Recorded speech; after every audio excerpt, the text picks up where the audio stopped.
জানবো আমাদের পৃথিবী ষষ্ঠ শ্রেণী, যেটা ভূগোল বইটার নামই হচ্ছে আমাদের পৃথিবী। এখানে ধরো আমাদের ভারতের সংবিধানের পোস্টমার্টার দেওয়া থাকে, প্রতিটা বইয়েই দেওয়া থাকে সেরকম প্রিএমবেল। আমরা প্রিএমবেল সম্বন্ধে একটা ছোট্ট ধারণা বলেছি তোমাদেরকে।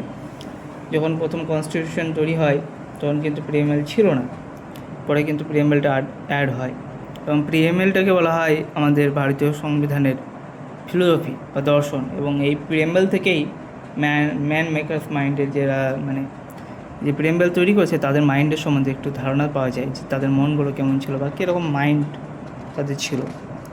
এবং এই প্রেমবেল থেকেই প্রেমবেলকে অনেক সময় বলা হতো সংবিধানের ঐচ্ছিক অঙ্গ কি না, এই বিষয়ে অনেক তো আছেই, যে কেশবানন্দ ভারতী কেস হোক বা অনেকেই যে প্রেমবেলকে যে টার্মগুলো রয়েছে সেগুলো কী কী আদৌ অ্যামেন্ডমেন্ট করা যায় কি না।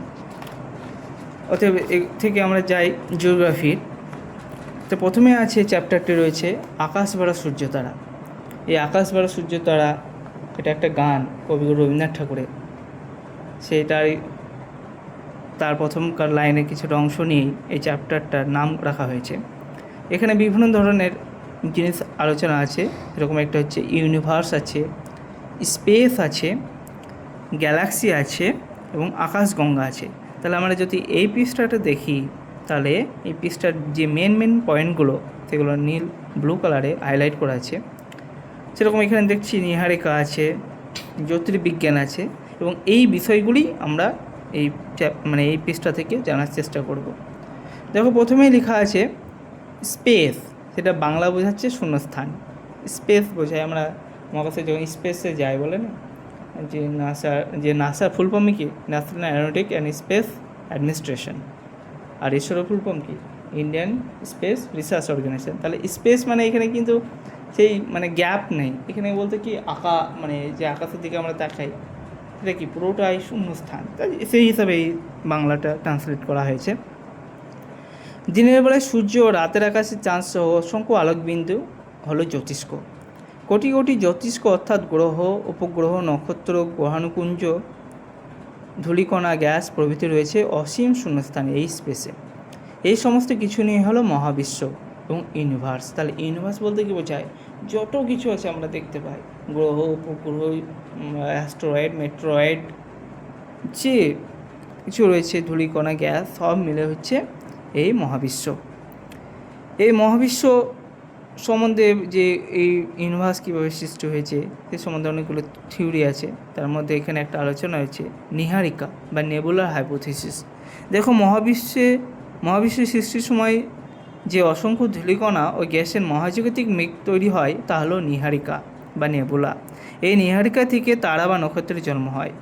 মহাবিশ্ব সৃষ্টির প্রায় 10 লক্ষ বছর পরে গ্যাসীয় পদার্থগুলো জমাট বাঁধতে শুরু করে, আর তার মধ্যে তৈরি হতে থাকে শূন্যস্থান।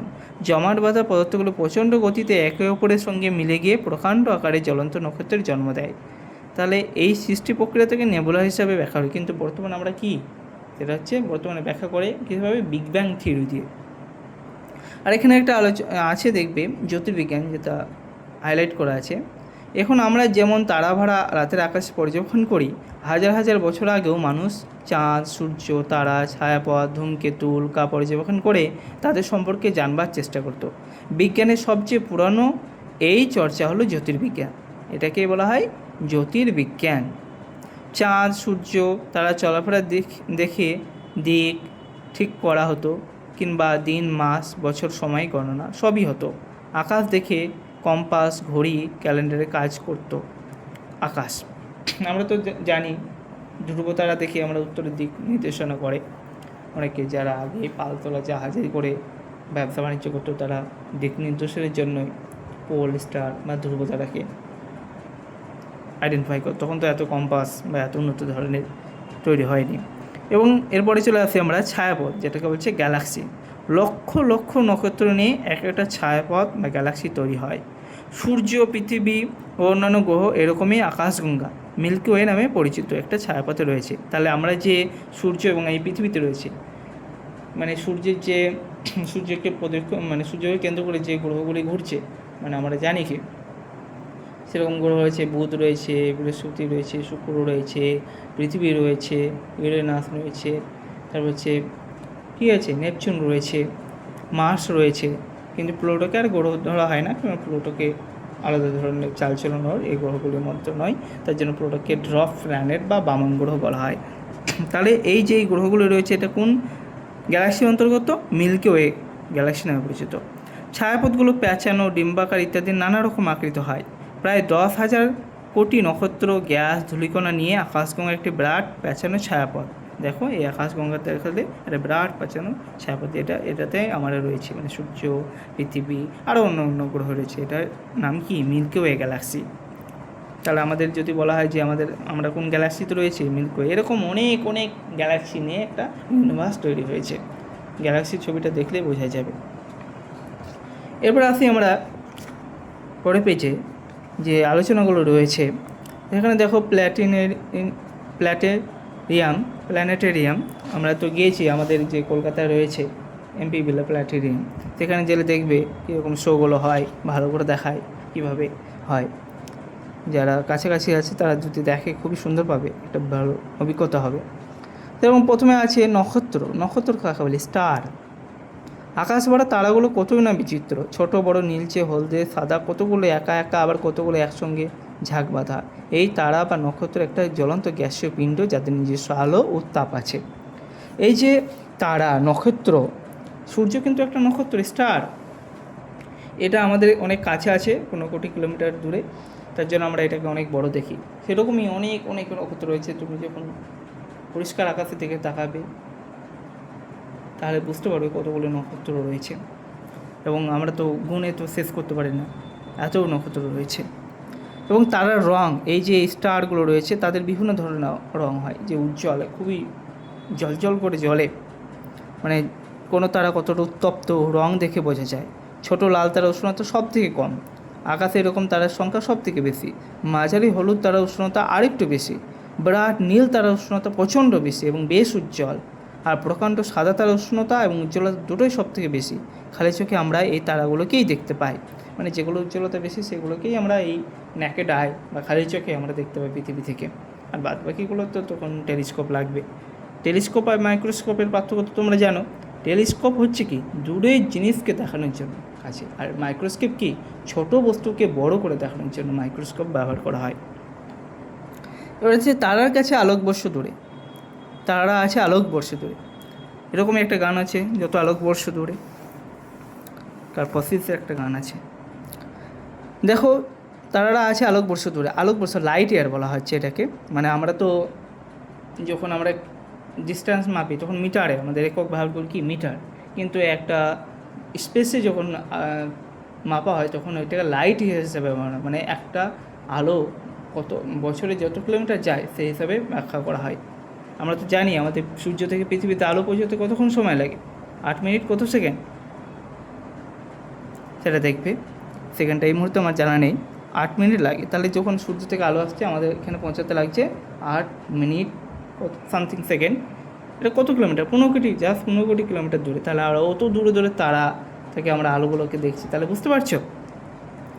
দেখো তারারা কোটি কোটি কিলোমিটার দূরে রয়েছে। সূর্যের পরে আমাদের সব থেকে কাছের তারা হচ্ছে প্রক্সিমা সেন্টাউরি, রয়েছে প্রায় 41 লক্ষ কোটি কিমি দূরে। সেই তুলনায় সূর্য অনেক কাছে আছে, দূরত্ব মাত্র 15 কোটি কিমি। তাই সূর্যকে বড় আগুনের থালার মতো দেখায়।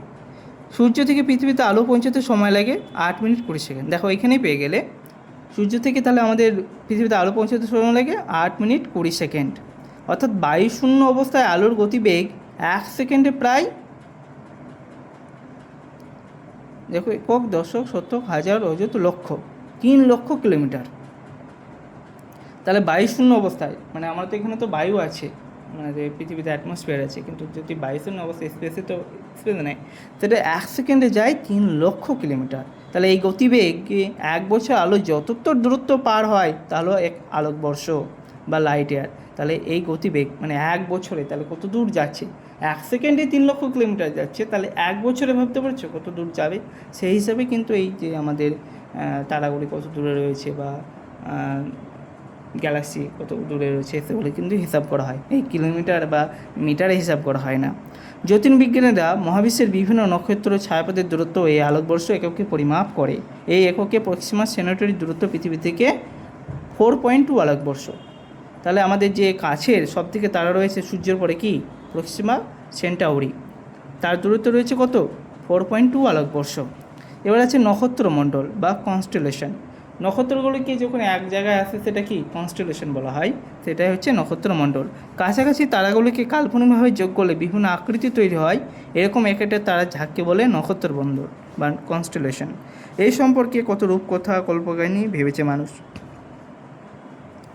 উত্তরে আকাশে 7টি উজ্জ্বল তারা, আমরা যাকে বলি সপ্তর্ষিমণ্ডল। আকাশের অন্যদিকে আছে ইংরেজি অক্ষরের মতো ক্যাসিওপিয়া এবং কুশ্চিহ্নের মতো বকমণ্ডল, আর অপূর্ব সুন্দর নক্ষত্রপুঞ্জ কালপুরুষকে কল্পনা করা হয়েছে পুরো কাহিনী এক সাহসী শিকার রূপে। তারপরে দেখো এখানে একটা এক্সপেরিমেন্ট আছে, তোমরা করতে পারো যে কীভাবে একটা কালো আর্ট পেপারে আঠা লাগিয়ে তার অভ্র ছড়িয়ে বানিয়ে কীভাবে এরকম ছায়াপথ তৈরি করা হয়। তারাগুলো মিটমিট করে কেন? দেখো আমাদের পৃথিবীর চারিদিকে বায়ুমণ্ডল আছে, পৃথিবী থেকে বহু দূরে থাকা তারার আলো যখন এই বায়ুস্তর পেরিয়ে আসে তখন কেঁপে যায়। পৃথিবীর বায়ুস্তরের বাইরে মহাকাশ থেকে তারাতে দেখলে স্থির আলোর বিন্দুর মতোই দেখায়। আমরা দেখি কারণ হচ্ছে তারাগুলো কি বায়ুমণ্ডলের মধ্যে দিয়ে আলোটা আসে তার জন্য কেঁপে ওঠে। তোমরা এটা ভালো বুঝতে পারবে যখন গ্রীষ্মের সময় তুমি রোড দিয়ে যাচ্ছ, রোড থেকে যখন দেখবে কেঁপে কেঁপে যাচ্ছে বাতাসটা হচ্ছে, তখন কি গরম বাতাসটা যখন ওঠে না, তখন বায়ুমণ্ডলের মধ্যে যায়, তো তার জন্য হচ্ছে কেমন একটা মরীচিকার ভাবের মধ্যে দেখতে পাবে। তোমরা বুঝতে পারবে এটা যখন গ্রীষ্মকালে রোড যে যখন যাতায়াত করবে রোডের দিকে তাকাবে। তারপর তারা চেনার মজা। অমাবস্যা রাতে বা খোলা আকাশের নিচে কোথাও মাদুর পেতে বসে পড়ো, ইচ্ছে হলে বন্ধু বা বড়দের সঙ্গে। এটা একটা আলোচনা আছে কীভাবে তারাগুলো চিনবে। এবং টেলিস্কোপ, আমি যেটা বললাম টেলিস্কোপ বা মাইক্রোস্কোপের সম্বন্ধে পার্থক্যটা, যেমন রাতের আকাশে হাজার হাজার তারাকে শুধু কতগুলো আলোর বিন্দু মনে হয়, তাহলে পৃথিবী বসে মানুষ কীভাবে মহাকাশ সম্বন্ধে এত কিছু জানতে পারলো? আকাশে দেখার জন্য কাঁচ লাগার বিশাল চোঙ বা দূরবীন বা টেলিস্কোপ দরকার হয়। প্রতিটা টেলিস্কোপের জন্য তৈরি করতে হয় বিরাট গোলাকার গম্বুজ, যাকে মানমন্দির বা অবজারভেটরি বলে। ভারতে কিন্তু একটা অবজারভেটরি রয়েছে যেটা হচ্ছে হ্যানলেতে অবস্থিত, লাদাখে রয়েছে। ওখান থেকে যদি দেখা হয় কেন হ্যান্ডে অনেক উচ্চতাতে অবস্থিত এবং ওখানকার আকাশগুলো অনেকটা পরিষ্কার পরিচ্ছন্ন এবং তার ফলে আমরা স্পেসকে বা যে নক্ষত্রমণ্ডল রয়েছে তাকে ভালোভাবে অবজার্ভ করতে পারবো। শক্তিশালী টেলিস্কোপের মাধ্যমে 200 কোটি আলোকবর্ষ দূরে তারাও দেখা যায়। 200 কোটি আলোকবর্ষ দূরে, তাহলে ভাবতে পারছো কীভাবে আমরা দেখতে পাচ্ছি। আর আমাদের প্রক্সিমা সেন্টারের দূরত্ব কি 4.2 আলোকবর্ষ, আর এখানে আমরা 200 কোটি আলোকবর্ষ দূরেও তারাকে দেখা যায়। এবং এখানে একটা দেখো তোমাদের জন্য খুদে জ্যোতির্বিজ্ঞানীদের মজার খেলা আছে, কীভাবে তোমরা তারাগুলোকে একসঙ্গে সঙ্গে জুড়ে একটা কাল্পনিক চিত্র তৈরি করতে পারো। এখানে আমাদের পেয়েছিলাম সপ্তর্ষিমণ্ডল, তারপরে ক্যাসিওপিয়া এবং কুশ্চিহ্নের মতো বকমণ্ডল তারা, এবং এরপরে আছে আমাদের যে সৌরজগৎ বা সৌর পরিবার। তাহলে আমাদের একটা ছোট্ট ধারণা তৈরি হলো যে এই যে চ্যাপ্টারটা আকাশ বা সূর্য তারা যে বিভিন্ন টার্মগুলো রয়েছে সে সম্বন্ধে আমরা জানলাম। তারপরে শুরু হবে সৌরজগৎ বা সৌর পরিবার, যেটা সোলার সিস্টেম বলা হয়, যে পরে গ্রহগুলি সম্বন্ধে আমরা জানব।